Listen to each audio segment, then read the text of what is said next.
Why, hello, this is Rogueblades, and we are coming to you on Laser Razor Arena yet again. Like I said, I do love this map, and I just cannot resist putting up videos of it, so if you're getting tired, I will apologize, but suck it. So, first of all, I guess I should start off by saying happy 4th of July to all of you Americans out there. America. I reside in Midwest America, in Indiana, so we're going to be blowing stuff up and drinking and eating today as per the customs of our culture. But right now I've got a match for you, and this was a pretty solid game for me. Maybe the subject I could talk about the most in this particular game is juice. I ended up juicing a lot in this game, maybe 8, 9, 10 times. I did it because I wanted to try to get back into the swing of things juice-wise, and like I said in the last video, I was really struggling using my juices effectively, and there's some bad juices in this game for sure, but I definitely feel like I'm getting more comfortable with it again. It's just all about being careful and knowing your limits. Juicing is much riskier now. You can't just run in and destroy the entire base. And players are just as hard to kill. Tanks and gunners especially, they can kill you no problem, and so can supports if you let them. Really anything. So it's all about being safe, and something I've discovered I really like doing now is using the shuriken launcher while juiced at point-blank range. I found that to be really effective, especially against some of the bigger targets. And if you can stay right outside of their grab range, it can be really devastating because shuriken launcher while juiced still tears people up. So we can talk about juice in this video, and another thing I'd like to talk about some in today's little video is situational awareness, because I've said this before to some people who ask for tips on how to play the assassin. Assassin is all about game sense and situational awareness, whereas a lot of other classes, it's a lot of raw muscle memory, you have to aim more. Assassin, really, you don't have to aim at all, and some people might think, you know, that makes it easy, just right-click and kill your target, but it's all about how you decide to right-click, I guess. Because you have to know when to go in, when to run away, and that's a mistake that even veteran players like myself and other high-level assassins will make, because they think that they're safe when in reality they're not. They're not taking in all of the scenery, they don't know exactly what's around the corner, and there's a couple of times in this video where I make bad game sense decisions that really, you know, that result in a death or result in just bad situations for me. And to harp on just how important game sense and situational awareness is, when people ask me for advice, you know, about what they did wrong in this particular situation, or how, you know, why is it that I did this or that, it's really just the game sense. It's not because I know something other people don't, it's just that, you know, I decided to act based on a decision in my head, based on options, and that's just a matter of game sense. And it's like learning how to read your opponent in competitive gaming. That's something that, you know, you can't really teach somebody that. It's something they just learn with experience. And creativity helps a lot with game sense because it allows you to think, you know, more outside the box. I don't think, you know, my target is here, I just have to run to him. You know, I can think, well, what other creative ways can I get to my target, and maybe I won't be seen by him or others, or, you know, maybe it's a safer route, or maybe it's actually more dangerous. But right here, here's the first bad game sense decision. I lunged, and that was an escaping lunge. I did not know that, you know, gunner was going to be there. I'm not psychic. I had no idea. But I grabbed him anyway because I thought, why the hell not? He's there. I'm here. Let's make a go of it. But I was not aware that there was, like, the entire team behind me, and I got easily taken apart. And, you know, so lesson learned. What I should have done is lunged in and then bomb jumped. And that would have gotten me out of there safely. I probably would not have died, and life would have been better. But I was kind of angry at this gunner for getting away, so I decided that he needed to die. And this is the absolute perfect way to take on a gunner that you front grappled. You just jump over him repeatedly while swinging your sword and trying to aim down, because you'll be doing all that damage the whole time. And obviously he's going to try to, you know, grab you. The more experienced gunners will actually, once they get out of their grab, they'll just back up and start revving their minigun. If they do that, you should just run away, because that's a game of chicken that you don't necessarily want to play. But so once you've jumped over them and done enough damage, you always want to try to finish them off with a lunge, because it makes you really hard to hit. But if they are in the air, you're going to have to beware of their slam to make sure you don't get pancaked. And so now I am in the red base, and I happen upon the jackbot, and, you know, like I would say in any other video, you want to take him down. It's free money, easily killed, a lot of juice. Now I do have a juice, so that makes me a lot safer. So filling up your juice bar, always a good decision. Killing a jackpot, always a good decision. So there's two good decisions right there. Tried to go in for this, support missed terribly, lunge against the wall, that was awful. I don't know why he would run up to me like that, but maybe that was a mistake on his part. And so I'm going to help my teammate here because that's just good game sense. And now, once again, another example of excellent game sense. There was a couple of people in this area, and rather than running back in to try to grab one of them, I decided to bomb jump over the ramparts so they wouldn't see me. If I just ran in, there would have been a chance that they could have seen me, and it could have ruined my surprise. I may have gotten killed, and we don't want that. We want to be sneaky, and we want to get behind people and get instant kills, because that's what our class does, right? Of course, grab the ejector, get a kill off that, no big deal. Now I'm trying to find a way to use this juice effectively. I don't know if this was a good juice or not. I can never remember. I juiced, like I said, a lot of times in this match.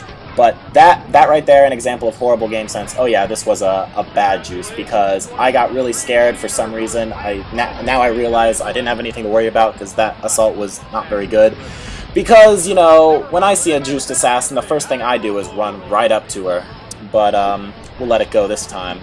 And I'm about to make another bad decision. I decide to upgrade my skills even though there's reds right there, and the assassin maybe probably saw me in the skill pick menu and knew where I was, but and she took me down to red health and the gunner just mortared me to death. So that's something to consider whenever you're about ready to pick your skills. Make sure it's safe. I thought I was safe, but obviously I was not.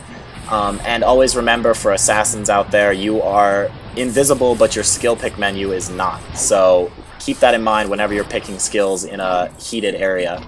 So now I see that there's this gunner, and I'm trying to find him, and I bomb jump up. Like I do a lot of times, I don't always bomb jump to get somewhere. Sometimes it's just to get a bird's eye view, and I found him down there trying to escape and regenerate his health, and I was not going to let that happen. What kind of assassin would I be? But kill some bots, get back up off the ejector. That is always a risky decision. I always try to make sure that no one's on the ejector spots when I go through those lanes, but you can never be sure because of assassins.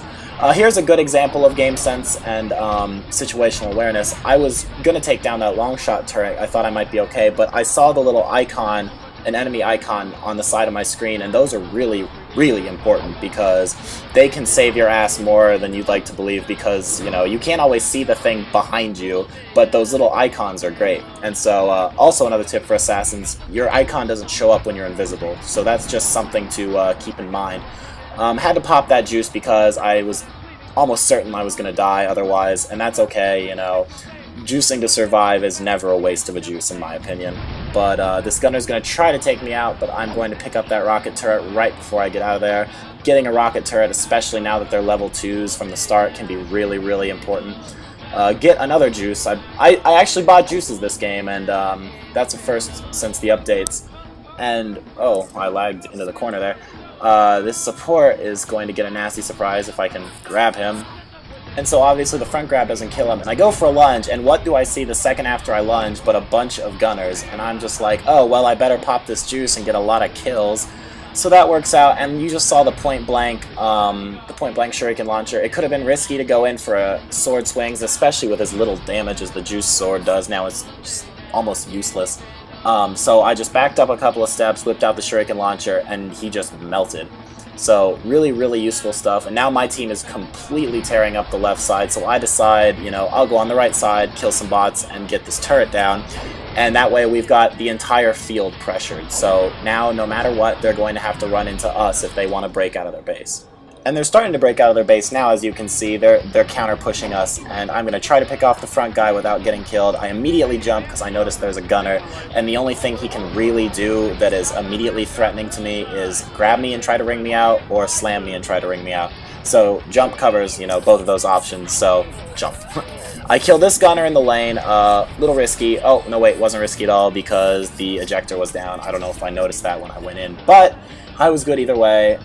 Use this ejector to ground the gunner who was in his turret mode, because when he comes out he's going to be slow and obviously easy for me to pick off. So that's what I do. You know, in a lot of other videos I've said try to chase the targets you hit with the ejector, because if they don't get wrung out, they are half health or less, and are moving like freaking turtles. So you want to do that. Obviously go for the Annihilator, especially as an assassin. It's basically your job to go for it, if you've got the money, of course. And your team will love you because you're the one who can get out. So say you're being contained in your base, you're really the only one who can get out of your base and grab that. And that can really turn the tide for you, so always consider stuff like that. I know I'm a little scatterbrained right now, just saying the first things that come to mind, but there is a lot of stuff going on in this game, and I want to give you guys some input onto like every move I make. I know that that's how a lot of people learn from higher level players is, you know, they need to hear it from the player's mouth, what exactly they were thinking when they were doing something. And that can be really good to analyze your own games too, you know, maybe watch if you record stuff. And when you watch your stuff, just make sure, you know, always ask yourself, what was I thinking when I did this? So right here, I was thinking, I'm going to kill all these guys because I have juice, and we're going to pick it up. This was risky because the gunner could have easily slammed me out. The other one could have as well, so I decide I'm going to back up and try to finish him off with Shuriken Launcher.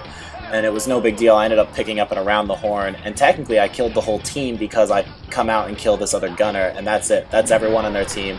So the assassin juice can still be incredibly useful if used effectively, but it's just much more difficult to use it effectively now. So that's why game sense comes into play, especially when you're juicing. You have to know when it is that you need to go in. When the enemy is just dropping a jackbot and there's 3 guys there, there's going to be chaos because they're all rushing to maybe pick up the assist on the jackbot or the killing blow on the jackbot even. They're also rushing to get the stuff that drops. They might be hoping for bacon or juice pickups, and so they're going to be not worrying about anything but what's right in front of them, and so that is a perfect time to use your juice.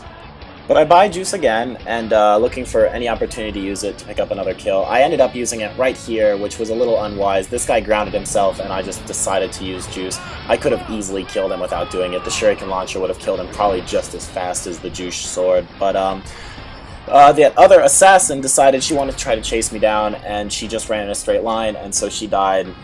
So I was lucky to pick up a second kill on that juice, and I'm going to buy juice again because I'm just having a good streak of juicing. Try to kill this guy. I definitely should have killed him, but he just got lucky and picked up a churro, that freaking lucky dick. But, so the tank ends up getting the killing blow on him. But that's fine, because as long as nobody dies, that's a good exchange. But, so killing bots, this is another good thing to do. If you see stuff like this, just get behind them, pop your juice, and light them up with Shuriken Launcher. You see how much damage it did. I killed 2 people like they weren't even there. And also pick up this rocket turret. So now our bots are going in. This is going to drop the money ball for sure. So just always thinking about when you can use your juice and maximize the effect. And obviously you're not going to get it right every time. Even I messed up 2 or 3 times in this particular video. But, you know, we push on and we make sure that we learn from any bad juice we use and really any mistake we make in general. So about ready to wrap this up. It looks like we are in their base at this point, and since the new update, assassins can basically kill the money ball with 1 juice run. So getting the money ball down now is just a surefire way of ending the game. Although with product update 8, it was basically a surefire way of ending the game anyway, because if your ball goes down, let's face it, you're gonna lose. Because since the new product update, I haven't really seen a turnaround or many turnarounds. So this is a good place to kill the money ball from. Most people don't check, and you know, you're juiced, so you're fairly safe. So I just assault the money ball. I see this gunner and just decide to pick up that kill. And I think to myself, well, we've won this. Maybe I can run back, grab another juice, or at least pick up a couple more kills before the game ends. I've done my share for the team. So, you know, that's what I end up thinking about. But it decides to end right here. I don't know who finished it off for us, but thank you. So, I had a good game this run. It was a 33-2 game with 106 bot kills. Definitely a solid game. The couple of deaths I did have, we can easily see why I had those deaths. We can, you know, it's no big deal. But we learn and we get better. And hopefully analyzing our games will make us better. So, until next time, this has been Rogueblades. Stay sneaky, everybody.